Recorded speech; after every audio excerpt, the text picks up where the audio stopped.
ગીરગઢડા તાલુકાના ધોકડવા ગામમાં શાળા પ્રવેશોત્સવ અને કન્યા કેળવણી મહોત્સવ ઉત્સાહભેર ઉજવવામાં આવ્યો હતો। આ કાર્યક્રમ રાજ્યકક્ષાના અધિકારી હર્ષિલ રાણપરિયાના માર્ગદર્શન હેઠળ યોજાયો હતો। કાર્યક્રમ દરમિયાન હર્ષિલ રાણપરિયાએ બાળકોને શિક્ષણનું મહત્વ સમજાવ્યું અને તેમને ભવિષ્ય માટે પ્રોત્સાહિત કર્યા હતા। ધોકડવા માધ્યમિક શાળાની વિદ્યાર્થીનીઓએ વિવિધ કૃતિઓ રજૂ કરીને પોતાની કલા અને સર્જનાત્મકતાનું પ્રદર્શન કર્યું। આ ઉપરાંત ધોરણ 10 અને 11માં પ્રથમ અને દ્વિતીય સ્થાન પ્રાપ્ત કરનાર વિદ્યાર્થીનીઓને इनाम वितरण કરીને સન્માનિત કરવામાં આવી હતી। આ પ્રસંગે રાજ્યકક્ષાના અધિકારી હર્ષિલ રાણપરિયા, રૂટ લાયઝન અધિકારી જતીન સુબા, તાલુકા ટીપીઓ પારસ હિરપરા અને ધોકડવા કેળવણી મંડળના ટ્રસ્ટીઓ, ધોકડવા કન્યા શાળાના શિક્ષકગણ અને રાજકીય આગેવાનો સહિત મોટી સંખ્યામાં ગ્રામજનો ઉપસ્થિત રહ્યા હતા।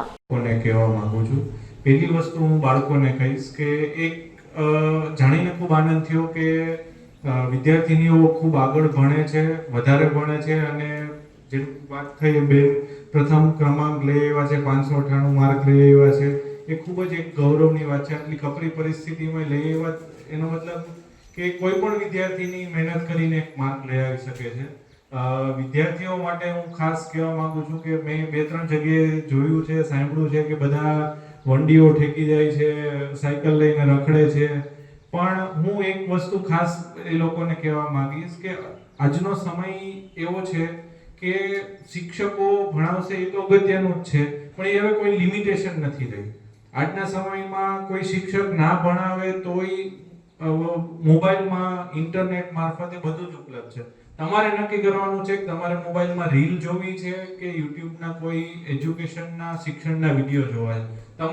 તમારું એ રીલ જોવું બહુ સરળ છે, એમાં કોઈ મગજ નથી વાપરવાનો, કશું જ નથી વાપરવાનું, પણ થોડુંક તમારું મગજ વાપરશો, થોડુંક તમે એવા વિડીયો સર્ચ કરશો તો તમારું એ ભવિષ્ય ડિસાઈડ થઈ જશે।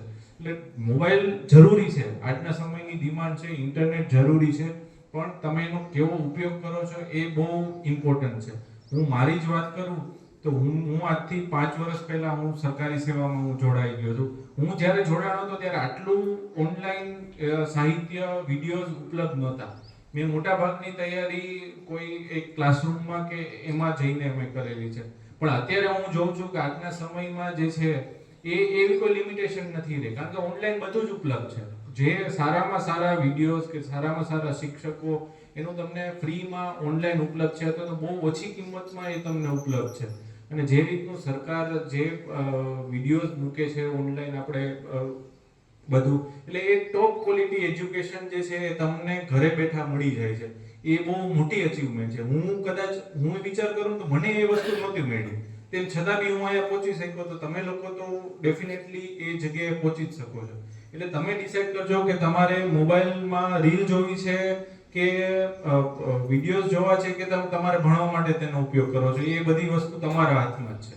અને આ સંદેશ હું વડીલો અને ગામના અગ્રજનોને બી કહેવા માંગુ છું કે તમે તમારા બાળકને એ દિશામાં પ્રેરણા આપજો કે તમે જોવો મોબાઈલ, પણ આ રીતે થોડો સમય એનો બી ઉપયોગ કરો। અને બીજી ખાસ વસ્તુ હું એ કહેવા માંગુ છું કે હવેનો જે સમય જે છે એ ફાસ્ટ ચેન્જ થાય છે। પહેલાનો સમય એવો હતો કે આખી જિંદગી, ધારો કે પ્રોડક્ટિવ લાઈફના અવર્સ જોઈએ તો 25 થી લઈને 45 સુધી કોઈ વ્યક્તિ નવું કરી શકે, તો એના લાઈફમાં 1 કે 2 ઓપોર્ચ્યુનિટી જ આવે કે ભાઈ એ ઓપોર્ચ્યુનિટી એ ગ્રેબ કરી લે તો એ જે સ્થિતિમાં હોય એનાથી આગળ જતો રહે। પણ હવેનો સમય એવો થઈ ગયો છે કે બધાને બધી જ ઓપોર્ચ્યુનિટી મળી શકે એવું છે, તમારે ખાલી ગ્રેબ કરવાનું છે, એવું નથી। પહેલા એવું હતું કે ભાઈ સપોઝ બાપ દાદાએ જો એમને સારો ધંધો સેટ થઈ ગયો અથવા તો સારી નોકરી મળી ગઈ તો જ એ આગળ આવી શકતા હતા। હવે એવું નથી, કોઈ પણ સમયે કોઈ પણ જગ્યાએ એમને એ ઓપોર્ચ્યુનિટી મળી શકે છે। ખરેખર જરૂર છે મહેનત કરવાની, એની પાછળ સતત દોડતા રહેવાની।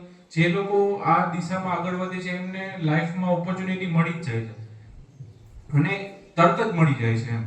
એટલે એ વસ્તુ બી જેમ આપણા વડીલો બાબતે બી વાત થઈ હતી કે એ લોકો બી રીલ્સ ને એ બધું જોવે છે વધારે, તો એ બાબતમાં ખાસ હું ધ્યાન દોરવા ઈચ્છું છું કે ખરેખર હવેનો સમય જે રીતનો ચેન્જ થતો જાય છે એ માટે બધા વ્યક્તિને પોતાની સ્કિલ પ્રમાણે બધી જ ઓપોર્ચ્યુનિટી છે, તમારે ખરેખર એને ગ્રેબ કરવાની છે, એના માટેની સ્કિલ ડેવલપ કરવાની જરૂર છે।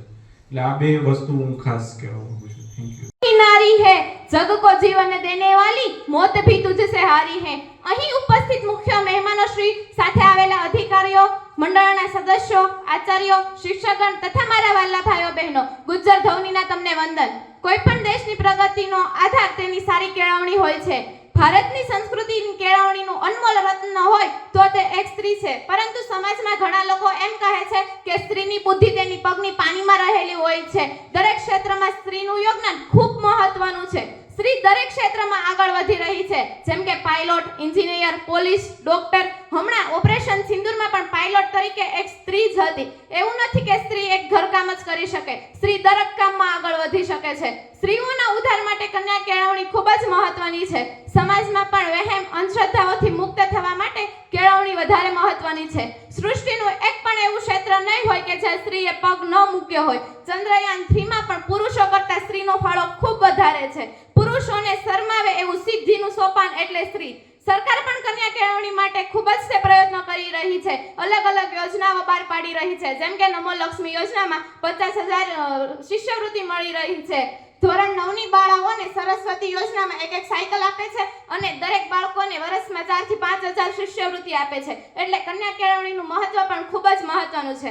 અંતમાં તો હું એટલું જ કહીશ કે દેશની એક પણ કન્યા કેળવણી વગર ના હોવી જોઈએ। કેળવણીનો રથ મા બાપે જ તે હાંકવો પડશે। હા, અંતમાં એમ કહેવા માંગુ છું કે તમે મને કન્યા કેળવણી વિશે 2 શબ્દો કહેવાનો મોકો આપ્યો તો હું આભાર વ્યક્ત કરું છું। અસ્તુ। લાડીલા સચિવ શ્રી, ઉપસચિવ શ્રી રાણપડિયા સાહેબ, સાથે પધારેલા અધિકારીઓ, મંડળના ટ્રસ્ટીઓ, હાઈસ્કૂલના બધા સ્ટાફગણ, વાલા વિદ્યાર્થી મિત્રો, ભાઈઓ અને બહેનો, આજે શાળા આ ઉત્સવ નિમિત્તે આપણે આંગણે આપણી વચ્ચે ગાંધીનગરથી ખાસ ઉપસ્થિત રહી અને આપણને માર્ગદર્શન પૂરું પાડવા માટે રાણપડિયા સાહેબ અહીંયા વધારેલા છે। એમનો આપણે ગામ હતી, હાઈસ્કૂલના ટ્રસ્ટી મંડળ હતી, આપણે એમનું હાર્દિક સ્વાગત કરીએ છીએ અને એમનો આભાર માનીએ છીએ। છેલ્લા ઘણા વર્ષોથી સાહેબ આ હાઈસ્કૂલની અંદર સ્ટાફ, તેવી જ રીતે વિદ્યાર્થીઓ અને ટ્રસ્ટી મંડળનો એક સાથ સહકારને કારણે અમે પાપા પગલી ભરી અને તાલુકા લેવલે, જિલ્લા લેવલે,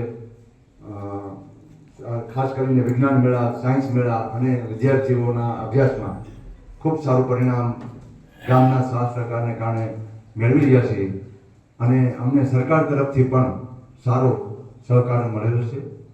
એ બદલ સરકારશ્રીનો તથા અધિકારીગણનો આભાર વ્યક્ત કરું છું।